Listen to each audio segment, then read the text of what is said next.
Assalamualaikum warahmatullahi wabarakatuh. Kelebihan dan kelemahan teori masuknya Hindu-Buddha di Indonesia. 1.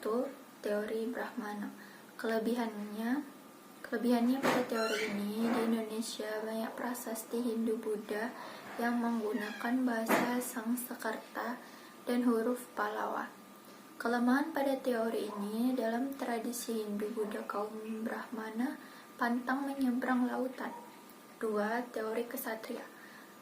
Kelebihan pada teori ini, para kesatria menunjukkan rasa semangat dalam berpetualang ke seluruh dunia. Kelemahan pada teori ini, para kesatria tidak memahami bahasa Sangskerta dan huruf Pallawa. 3. Teori Vaishya. Kelebihan pada teori ini, banyak sumber daya alam di Indonesia dan pedagang yang berasal dari India dan menyebarkan agama Hindu-Buddha ketika berdagang. Kelemahannya pada teori ini, para pedagang tidak mengerti bahasa Sangskerta dan huruf Pallawa. 4. Teori arus balik. Kelebihannya, adanya bukti berupa prasasti Nalanda yang isinya menjelaskan tentang pembangunan wihara untuk pelajar dari kerajaan Sriwijaya di India saat menuntut ilmu. Kelemahan pada teori ini, kemungkinan orang Indonesia untuk belajar agama Hindu-Buddha ke India sulit karena pada masa itu orang Indonesia masih pasif. 5. Teori Sudra.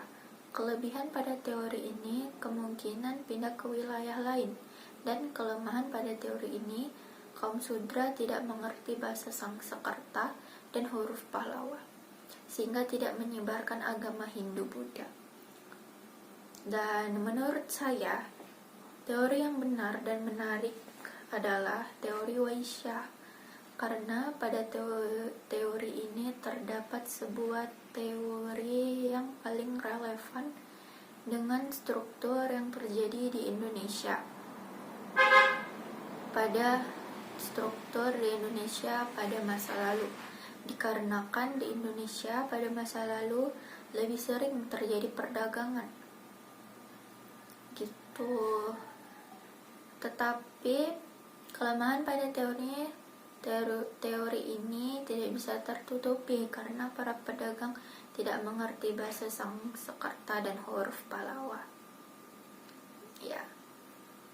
Teori arus balik juga bagus karena siapa bilang Indonesia pasif. Sekian dari saya. Wassalamualaikum warahmatullahi wabarakatuh.